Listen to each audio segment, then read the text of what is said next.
Hello guys, আসসালামু আলাইকুম। আমাদের ঘেরির ভেরিতে কতগুলো ঢেঁড়স গাছ হয়েছে। দেখেন গাছগুলো কত বড় বড় হয়েছে। সব কয়টা গাছে অনেকগুলো ঢেঁড়স হয়েছে। আসুন দেখাই। ওই দেখেন, দেখেন কত সুন্দর ঢেঁড়স। একখান একখান ঢেঁড়স বড় হয়ে গেছে। দেখেন আরো ফুল এসেছে। প্রত্যেকটা গাছে অনেক অনেক ঢেঁড়স হয়েছে। দেখেন এই ছোট্ট ছোট্ট ফুল। দেখেন আমরা প্রতিনিয়ত এই জায়গা থেকে তুলি তুলি খাই। আমাদের ভেড়িতে আমার দাদু ভাইয়া লাগাইছে। দেখেন এই এই ঢেঁড়সটা সবচেয়ে বড় না।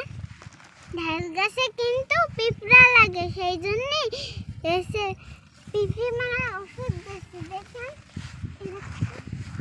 তাহলে পিঁপড়া ফুলগুলো নষ্ট করবে না। ওই দেখেন আমার সারা বড়, তাও কত ছোট হয়েছে। আর আমার সারা ছোটগুলো দেখেন কত বড় বড় ঢেঁড়স দিয়েছে। আমাদের সাতক্ষীরাতে ঘেরির ভেরিতে প্রচুর পরিমাণে সবজি হয়। ঘেরের উপরে আবার লাউ গাছ আছে। দেখেন আরো হচ্ছে। দেখেন এই দুটো না আরো ফুল এসেছে। দেখেন এই ঢেঁড়সটা কত মোটা। এইদিকে আসে এক লাইন দিয়ে ঢেঁড়স গাছগুলো রোপণ করা হয়েছে। এই ঢেঁড়সগুলো খেতে অনেক মজা লাগে। প্রত্যেকটা গাছে প্রচুর পরিমাণে জ্বালিয়েছে।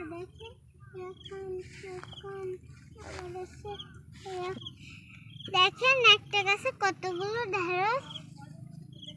এদিকে আরো আছে। দেখেন তাও পিঁপড়াগুলো ছাড়ে না। ওই দিক থেকে আসলাম, তাও দেখে কি পিঁপড়াগুলো খাচ্ছে। দেখেন আমার সারা ছোট্ট এই গাছটা, তা দেখেন কত কত ঢেঁড়স হয়েছে গাছে। আর আমার সারা বড় বড় গাছে অল্প অল্প করে ঢেঁড়স। আমরা এখন বাড়িতে চলে যাচ্ছি। টাটা, আল্লাহ হাফেজ। আবার কোনোদিন দেখা হবে আপনাদের সঙ্গে।